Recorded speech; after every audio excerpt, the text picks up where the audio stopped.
Welcome in geography class 11 chapter first geography as a discipline हमारा चल रहा था बेटा। आज हमने geography as an integrating discipline ये टॉपिक हमने स्टार्ट करना था। तो देखिए क्या है इस टॉपिक में, आपके फंडामेंटल ज्योग्राफी स्टार्ट है। तो देखिए बेटा इस टॉपिक में क्या है, इंटीग्रेटिंग सब्जेक्ट क्या है ये ज्योग्राफी। तो ज्योग्राफी एक ऐसा सब्जेक्ट है जो सिंथेसिस है, क्या करता है, सिंथेसिस करता है। मीन्स ये जो हिस्ट्री है हमारी सब्जेक्ट, इसको हॉलिस्टिक होता है। मीन्स क्या है कि जो इसका चैप्टर के अंदर का मटेरियल होता है ये उसके बारे में पूरी खोज खबर रखता है, पूरी इन्फॉर्मेशन इकट्ठी करता है, डाटा इकट्ठा करता है। और ऐसा माना जाता है कि वर्ल्ड में ये एक दूसरे के ऊपर डिपेंड करते हैं। मतलब हमारी जो हिस्ट्री है, हमारी ज्योग्राफी है, ये दोनों एक दूसरे के ऊपर डिपेंड करती हैं। तो जो हमारी ज्योग्राफी है उसके अंदर कुछ इन्फॉर्मेशन जो दी जाती हैं, कुछ हिस्ट्री बेसिस पर डिपेंड होती है और कुछ टेक्नोलॉजी बेसिस पर डिपेंड होती हैं। टेक्नोलॉजी यानी कि जो हम टेक्नोलॉजी का यूज़ करके जब हम आंकड़ों के बारे में कोई जानकारी हासिल करते हैं तो वीडियो या ऑडियो दोनों तरह की टेक्निक का हम यूज़ करते हैं। और जब हम किसी चीज़ के बारे में एक विश्लेषण करते हैं, किसी चीज़ के बारे में जानते हैं, तो वहाँ पर हम एक तरीके से एक साइंस का यूज़ करते हैं उन आंकड़ों को इकट्ठा करने के लिए। तो देखिए बेटा जो हमारी ज्योग्राफी है वो कुछ हमारे सच्चाई से जुड़े हुए जो फैक्ट होते हैं उनके ऊपर भी डिपेंड करता है। उन फैक्ट के बारे में जानने की कोशिश करता है कि अगर ये चीज़ है तो ऐसी क्यों। तो इट मीन्स क्या है कि ज्योग्राफी एक सिंथेसिस सब्जेक्ट है हमारा, जो बहुत ज़्यादा संश्लेषणात्मक सब्जेक्ट है। मतलब संश्लेषण करता है, किसी भी चीज़ का पूरा एक निचोड़ ला के सामने रख देता है। तो देखिए जो ज्योग्राफी है केवल एक ही जगह पर नहीं बल्कि डिफरेंट प्लेसेस पर भी ये कंसंट्रेशन करता है, वहाँ के बारे में भी जानकारी हासिल करता है और उसके बारे में तर्क वितर्क देकर, सही गलत देकर ये उन चीज़ों को सामने लाने की कोशिश करता है जो तथ्य छुपे हुए हैं उनके बारे में, उन घटनाओं, उन इवेंट को सामने लाने की कोशिश करता है जिनके बारे में कोई झूठी बातें बनी हुई हैं या फिर जो सिर्फ एक सुनी सुनाई बातों के ऊपर डिपेंड करते हैं। तो देखिए जो इसमें देखिए और क्या है हमारी ज्योग्राफी, ये कई देशों के लिए एक उनकी सिक्योरिटी का साधन भी बना है। पहले क्या है कि जो परंपरागत जो युद्ध हुआ करते थे, जो बड़े आकार वाले देश थे, तो उन्होंने क्या किया, ज़्यादा जगह को छोड़कर टाइम का प्रॉफिट उन्होंने लिया है। उन्होंने जगहों को छोड़कर समय का फ़ायदा उन्होंने उठाया है। तो जितने भी हमारे न्यू वर्ल्ड के देश हैं, जो जो हमारा नया विश्व बन के तैयार हुआ है और नए नए देश जो अपने आप को स्वतंत्र करा के फ्रीडम दिला के अलग हुए हैं और अपने एक देश की पहचान बनाई है उन्होंने, तो उनके लिए एक रक्षा कवच का काम किया है हमारी ज्योग्राफी ने। तो उनकी मिट्टी पर युद्ध होने से बचाता रहा है ज्योग्राफी।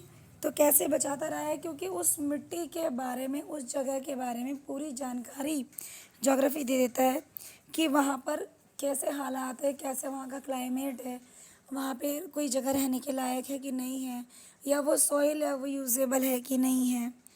तो ज्योग्राफी हमारे एक भारत में जो हिमालय है वो भी हमारे भारत देश की रक्षा करता है, हिमालय।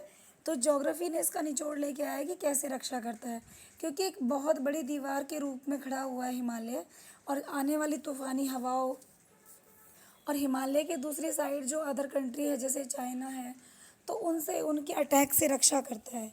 तो ये ज्योग्राफी ने ही बताया है कि ये इसकी ऊंचाई इतनी है, इतनी स्पीड पर हवाएं चलती हैं और जो हवाएं चलती हैं वो नुकसान पहुंचा सकती है हमारे देश को, हिमालय उन्हें बचाता है।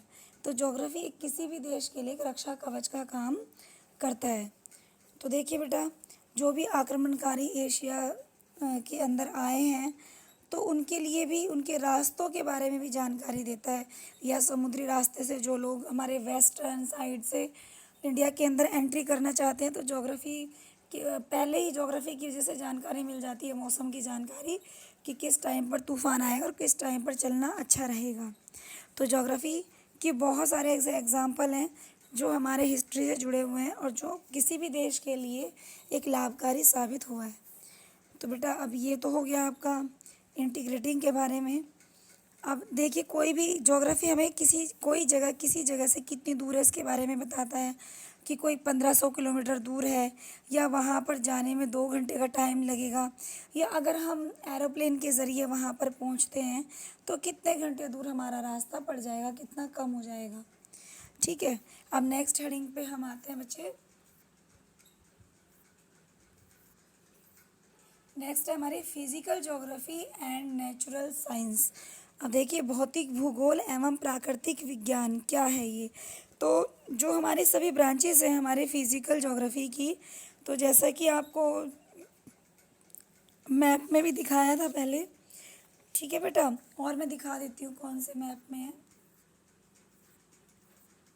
ये देखिए, ये आप देख पा रहे हो सर्कल, ये वाला सर्कल बेटा। तो जो इसमें ये सारी ये सर्कल में ये ब्रांचेस दिखाई जा रही है ना, ये सभी ज्योग्राफी की ब्रांचेस हैं। ठीक है बेटा, तो ये जितनी भी इसमें ब्रांचेस हैं ज्योग्राफी की, तो अब उसमें क्या इसमें ब्रांचेस में दिया हुआ है इन्होंने, कि इन्होंने कहा जितनी भी सभी ब्रांचेस हैं जो भी आपकी है, जैसे कि आप देख सकते हो कि नेचुरल साइंस है, ये सारे के सारे नेचुरल साइंस के इंटरफेरेंस है, नेचुरल साइंस के चारों तरफ घूमने वाली ब्रांचेस हैं।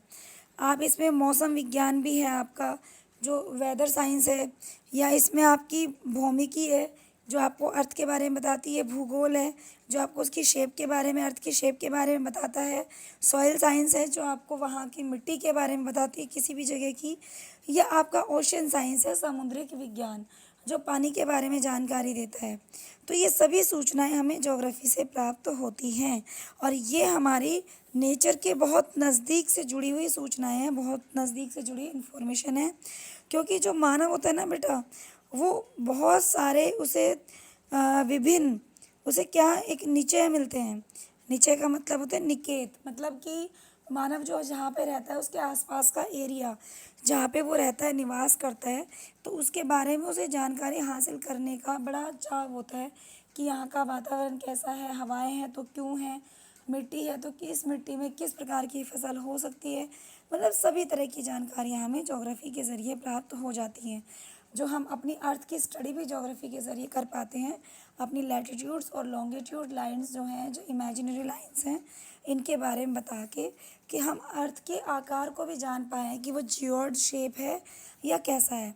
तो ये हमें ज्योग्राफी ही बताती है।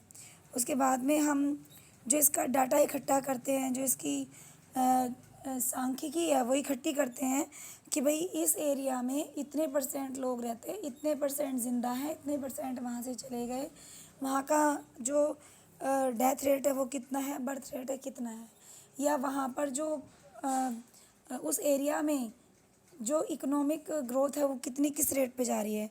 तो ये सब हमारी इकोनोमेट्रिक्स की वजह से हम जान पाते हैं। तो ये भी हमारा एक सोशल स्टडी का पार्ट है जो हमें उसके बारे में जानकारी देता है। उसके बाद में हमारा जो हमारे मैप्स हैं, कार्टोग्राफिक वर्क्स हैं, इनमें भी ज्योग्राफी निपुण करती है इंसान को। जितने भी मैप है, चाहे आप कैसे आप फिज़िकल मैप देख लीजिए जिसमें आपके लैंडस्केप दिखाई देंगी, रिवर्स नज़र आएंगी, फॉरेस्ट नज़र आएंगे, या आप पॉलिटिकल मैप देख लीजिए जिसमें आपको हर स्टेट की जानकारी मिल जाएगी। तो ये भी हम ज्योग्राफी की वजह से इन चीज़ों के नज़दीक पहुंच पाए हैं। अब आपकी नेक्स्ट हेडिंग आती है ज्योग्राफी एंड सोशल साइंस। देखिए ज्योग्राफी और सोशल साइंस क्या है, क्या रिलेशन है आपस में इन दोनों का। ज्योग्राफी की वजह से हम सोशल साइंस को, एक इंसान के समाज, उसको जहाँ पे वो रह रहा है उसके सामाजिक विज्ञान को जान पाए हैं, उसके समाज के बारे में जान पाए हैं कि जहाँ पे उससे जुड़ी हुई सारी बातें, दर्शन से जुड़ी हुई जड़, या फिर हमारी जो भी एक्टिविटीज़ होती हैं, जो इंसान एक्टिविटी करता है, उनसे जुड़ी हुई चीज़ों को हम जान पाएँ। हमारा जो आर्थिक भूगोल है, जनसंख्या भूगोल है, अधिवास भूगोल है, या राजनीतिक भूगोल है, हम पॉलिटिकल साइंस बोलते हैं। तो ये सारी चीज़ें हमें बहुत ही स्पेशलिटी मिली है जो हमारे ज्योग्राफी को कनेक्ट करती हैं इंसान की लाइफ से, जिनका कनेक्शन है। किसी भी राज्य की जनसंख्या के बारे में जानना है या वहाँ के पॉलिटिकल बिहेवियर के बारे में हमें स्टडी करनी है, तो बेटा हम इनके बारे में भी जान पाते हैं। तो ये इंसान की सोशल साइंस है जिसके बारे में हम जान पाते हैं। अब देखिएगा नेक्स्ट इसमें क्या है कि जो भी हम उत्पादन करते हैं, प्रोडक्शन करते हैं, जितना खर्च होता है या डिस्ट्रीब्यूशन हो रहा है, जितना जनता यूज़ कर पा रही है, जिस चीज़ की डिमांड है, इन सब चीज़ों का भी हम अध्ययन करते हैं अपने किसके ज्योग्राफी के जो डिफरेंट डिफरेंट पार्ट्स हैं। हमारी जो साइंस है, नेचर साइंस है, उसके अलग अलग पार्ट्स हैं, चाहे वो इकोनॉमिक हो, सोशल हो, या कोई भी आपका ओशियनिक हो, कोई भी हो, तो इसके बारे में हम जान पाते हैं। ठीक है बेटा। अब आपका देखिएगा, आपका नेक्स्ट है ब्रांचेस ऑफ ज्योग्राफी। ज्योग्राफी की हम ब्रांचेस के बारे में बात करते हैं। तो देखिएगा बेटा, सबसे पहले क्या है कि अगर हम इसका अध्ययन करते हैं, इसके स्टडी करते हैं, तो हम इसको 2 पार्ट्स में डिवाइड कर लेते हैं जब भी हम किसी चीज़ की स्टडी करते हैं ज्योग्राफी के बारे में। नंबर 1 आपकी क्या है कि जो भी इसका स्टडी मटेरियल है, इसकी विषय वस्तु है, इसका सिस्टमेटिक है, जो भी इसका सिस्टम है, विषय वस्तु, उसके बारे में। और नंबर 2 इसका क्या है, नंबर 2 है इसका रीजनल, जो भी वहाँ का प्रादेशिक, मतलब कि जिस एरिया के बारे में जानकारी इकट्ठी कर रहे हैं, तो उसके बारे में सारी जानकारियाँ हासिल करना, लेके क्लाइमेट, फॉरेस्ट, सॉइल, उसके रिवर्स, सब के बारे में जानकारी हासिल करना। तो 2 पार्ट्स में डिवाइड करके चलते हैं। एक विषय वस्तु होती है हमारे पास में, कि हमारे पास किस टॉपिक के ऊपर हमें स्टडी करनी है। दूसरा हमारा प्रादेशिक होता है एरिया, कि किस एरिया में हमें स्टडी करनी है। तो देखिए बेटा, एक जर्मन के हमारे जियोलॉजिस्ट हुए हैं जिनका नाम है अलेक्जेंडर वॉन हम्बोल्ट। क्या नाम है? Alexander von Humboldt. तो इनके द्वारा, ये एक ज्योग्राफिस्ट थे, इनके द्वारा इसमें एक प्रादेशिक एरिया के बारे में जानकारी हासिल की गई। दूसरे जर्मन जो हमारे जियोलॉजिस्ट थे, कॉल रिटर, इनके द्वारा भी सूचनाएं हासिल की गई हैं, कॉल रिटर और हमारे अलेक्जेंडर वॉन हम्बोल्ट। तो देखिए बेटा, जब हम इसकी स्टडी करते हैं तो इसकी पहचान की जाती है। एग्जाम्पल है कि अगर कोई भी हमारी प्राकृतिक वनस्पति है, कोई भी नेचुरल आपकी वेजिटेशन है, अगर कोई भी हम उसमें इंटरेस्ट रखते हैं उसकी स्टडी के बारे में, तो सबसे पहले हम जो हमारा वर्ल्ड का लेवल है, हम उसकी स्टडी करेंगे कि कौन कौन सी वेजिटेशन है हमारी, किस किस वर्ल्ड के किस एरिया में पाई जाती है, किस मिट्टी में ज़्यादा होती है, किस क्लाइमेट में ज़्यादा होती है, गर्म ज़्यादा वहाँ पे, वहाँ की जो जिस क्लाइमेट के बारे में हम बात कर रहे हैं वो हमारा कौन से एरिया में आता है, हमारा इक्वेटोरियल में आता है, या हमारा वो जो सदाबहार वन होते हैं, एवरग्रीन फॉरेस्ट, वहाँ के बारे में हम जानकारी हासिल करते हैं। या फिर कोई ऐसे ट्रीज़ जिनकी लकड़ियाँ नरम होती हैं या हार्ड होती है, हार्डवुड या सॉफ्टवुड वाले हैं, उनके बारे में हम जानकारी हासिल करते हैं। तो ये सारे हम पहचान, पहले मतलब जो हमने कहा ना सबसे फर्स्ट में विषय वस्तु, कि हम कौन से किस विषय के बारे में बात कर रहे हैं। अगर फॉरेस्ट के बारे में नॉलेज लेनी है, एवरग्रीन के बारे में बात कर रहे हैं, या डेसिडियस के बारे में बात कर रहे हैं, किस सॉइल में होने वाला वो फॉरेस्ट है, वो सॉफ्टवुड है या हार्डवुड है, तो हम उसके बारे में नॉलेज अब इकट्ठी करते हैं। तो बेटा, इसकी खोज हम करते हैं। और जो हमारे ज्योग्राफी की एक मेन स्पेशलिटी है कि ये स्टार्टिंग से ही इसके अंदर बहुत सारे जो परिवर्तन हैं, बहुत सारे जो इसके बारे में नॉलेज इकट्ठे करने वाले लोग हैं, वो अपनी अपनी राय पेश करते हैं। बहुत सारे चेंजेस इसमें आने लगते हैं। जो किसी एक जियोलॉजिस्ट ने कोई डाटा दे दिया, कलेक्ट कर दिया, किसी दूसरे ने उसको जब रिसर्च किया दोबारा से, तो उनकी रिसर्च अलग से आती है, डिफरेंट आती है। तो बेटा, इसके बारे में फिर बाद में जो पहले वाले जो हमारे भौतिक भूगोल पर बल देने वाले लोग थे, बाद में वो स्वीकार कर जाते हैं कि ये मानव धरातल का भाग है, इसके ऊपर मानव पॉसिबल है या नहीं है, या ये हमारी नेचर का जो एक बहुत ही इम्पोर्टेंट पार्ट है। तो ये हम सब चीज़ें इसके ज़रिए से जान पाते हैं। तो ये आपकी ब्रांचेज़ हैं ज्योग्राफी की, जो हम अलग अलग ब्रांच के बारे में जानते हैं। तो थोड़ा सा ये चैप्टर आपको बोर लग रहा होगा बेटा, लेकिन इस चैप्टर को सिर्फ इसको इंट्रोडक्शन लेना ज़रूरी है। ये हमारी बुक के लिए इम्पोर्टेंट नहीं है, सिर्फ इसका इंट्रोडक्शन में हम जान पाते हैं कि ज्योग्राफी क्या क्या करती है, ज्योग्राफी के जो पार्ट होते हैं वो हमें क्या क्या हेल्प करते हैं। हम नेचर के बारे में जानेंगे, उसके बारे में अलग से है। हम मौसम की जानकारी लेते हैं तो मौसमी विज्ञान अलग से है। मतलब हर एक चीज़ का पार्ट, हम मृदा के बारे में जानते हैं, मृदा साइंस है हमारी, मृदा विज्ञान है। पानी के बारे में जानना चाहते हैं तो समुद्री विज्ञान है। तो हर चीज़ का टॉपिक, जब हम किसी चीज़ के बारे में जानकारी हासिल करते हैं तो उस चीज़ की स्टडी बिल्कुल हम गहराई से, गहनता से करते हैं। तो हर चीज़ के हमारे ब्रांचेस अलग अलग हैं।